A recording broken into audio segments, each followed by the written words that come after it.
खुलुमबाय दिनैनि रादाबखौ फरायदों आं त्रिशरण बसुमतारी। दिनैनि गाहाय रादाबाव दङ बीजेपी आरो एजीपीआ बीपीएफजों खौसे बीटीसी बिसायख'थि गेलेगोना रोखा जाबाय। कर'ना भाइरासआ भारतनाङै गोसारनायनि लामायावसै। दिल्लीनि सा 70 सुबुंनाव सन्देरनायनि सन्देह। बीपीएफ आरो यूपीपीएलआ खौसे जानांगौ बुंदों डॉ अनजालि दैमारिया। बड'लेण्ड मुलुगसोलोंसालियाव कनभकेसन हाबाफारि बानजायदों। बिजनी ओनसोलनि नायल' जाल' देहा फाहामगिरि डॉ वीरेन्द्र बसुमतारीया बे संसारखौ नागारलांबाय। फैगौ बीटीसी बिसायख'थियाव बीजेपी आरो एजीपीआ बीपीएफजोंनो जथाय बिसायख'थि गेलेगोन।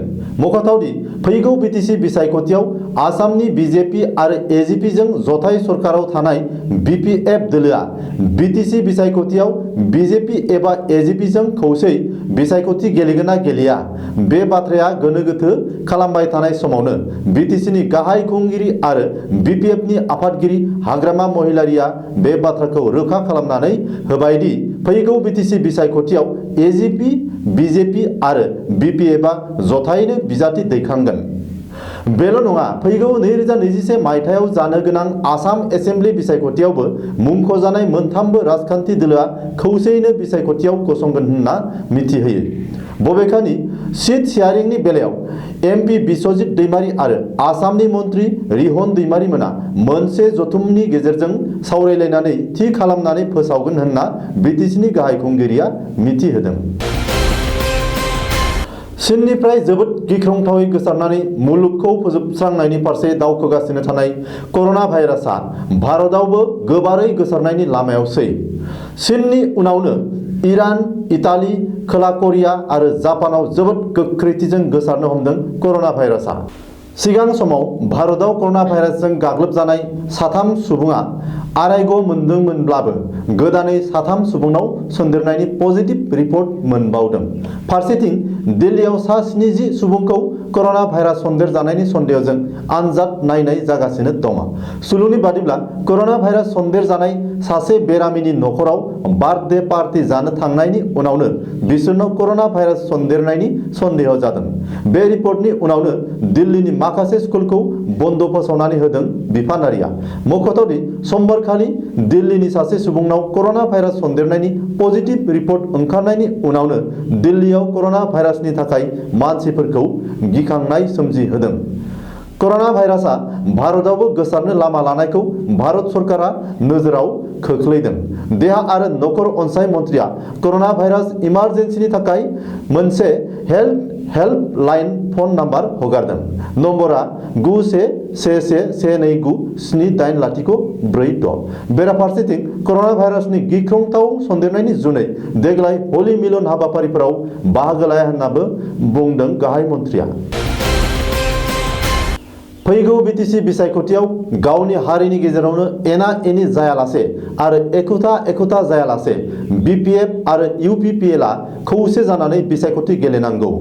बे बाथ्राखौ बुंदों वुमेन जास्टिस फरामनि आफादगिरि डॉ अनजालि दैमारिया। जों हास्थायो सागान होग्राफोरल' नङा, नाथाय जोंनि बर'नि गेजेराव जोंहा बे बिटिएडि ओनसोला बे बिटिआर ओनसोला फिसा ओनसोल, मोनब्रै फिसा जिल्लाजों दाजानाय।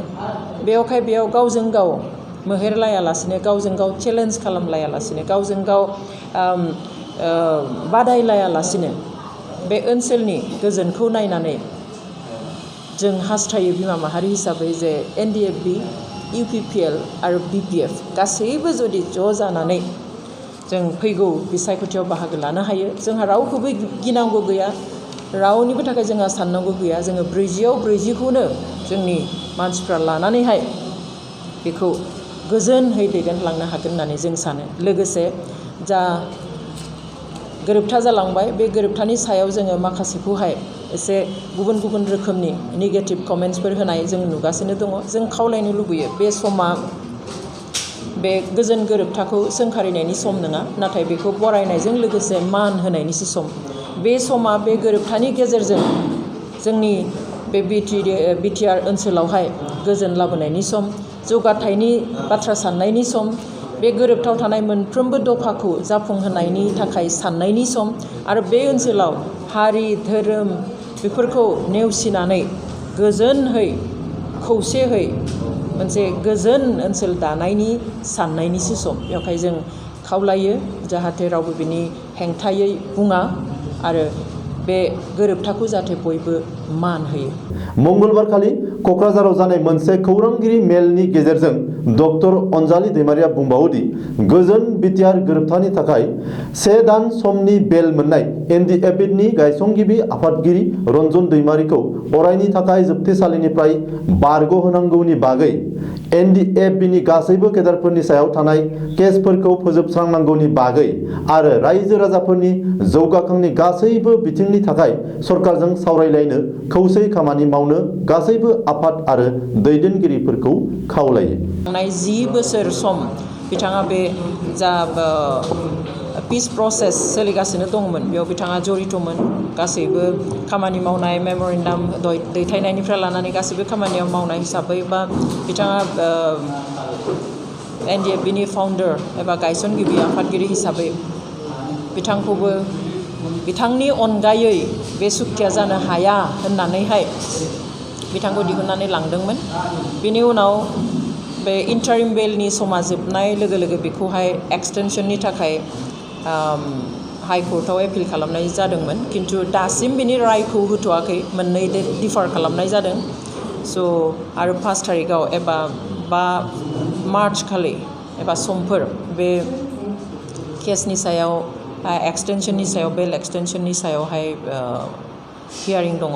जों आसा खालामो भारत सोरकारा बिथांखौ जेरैहाय गोरोबथायाव नांथारगोन, बिथां गैयाब्ला बे गोरोबथाया जाया होनना जेरै लांनाय जों आसा खालामो। दा गोरोबथानि उनाव जिखिनि मावनांगौ दङ आरो गोजोनखौ बे बिटिआर ओनसोलाव आरो जोंनि गासैबो रायजो राजानि गेजेराव जा अराय समनि थाखाय एबा पार्मानेन्ट सान्थि दिदोम गोजोनखौ गायसननो थाखाय सुक्तियाव थानाय गोरोबथायाव थानाय दफाफोरनि मोनफ्रोमबो मावनांगौखौ मावफुंनायाव बिथांखौबो बाहागो लानो होगोन होननानै जोङो आसा खालामो।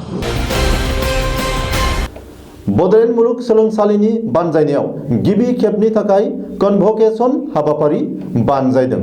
बे हाबाफारियाव गाहाय आलासि महरै नुजाथियो के आगरवाल आरो माननि आलासि महरै नुजाथियो बिटिसिनि गाहाय खुंगिरि हाग्रामा महिलारि आरो आसामनि सुबुं अनसाय बिफाननि मन्त्रि प्रमिला रानी ब्रह्मआ। आसामनि गभर्नर जगदीश मुखिया बे कनभकेसन हाबाफारिनि आफादखौ दैदेनो।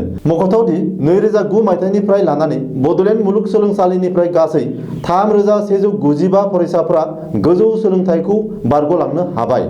बिसोरनि गेजेराव गासै 810 फरायसाफोराल' जालांनाय कनभकेसन हाबाफारियाव बाहागो लायो होननानै मिथिहोदों।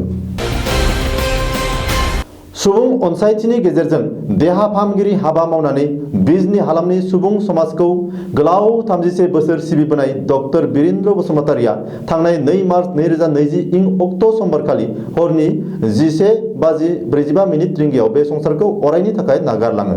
बिथांनि रुंसारि जालांनायाव न'खरजों लोगोसे ओनसोलनि बयबो रायजो राजा आरो आफादफोरा गोरबोनिफ्राय दुखु फोरमायदों। बिथां गेदेमा डक्टरनि गोथार जिउमाया सोरगोआव आलो गोजोन थानानै अरायबो सुबुं समाज आरो न'खरखौ थुलुंगा हरबाय थानो हाथों होनना दुखुथिया न'खरनि जानानै बिथांनि अनजालि बिसि बेनु दैमारि, नेवथोन फिसाजो जितुमनि बसुमतारि, आनजाय फिसाजो डाक्टर जेलि बसुमतारि, फिसाज्ला कनिष्क बसुमतारि, बिजामादै निजोम खुंगुर बैसुमुतियारि आरो बिजामादै डाक्टर हिरण्य बैसुआ गसाइनि खाथियाव आरज गाबहरदों। दिनैनि रादाबा एसेनोसै। गोजोन्थों।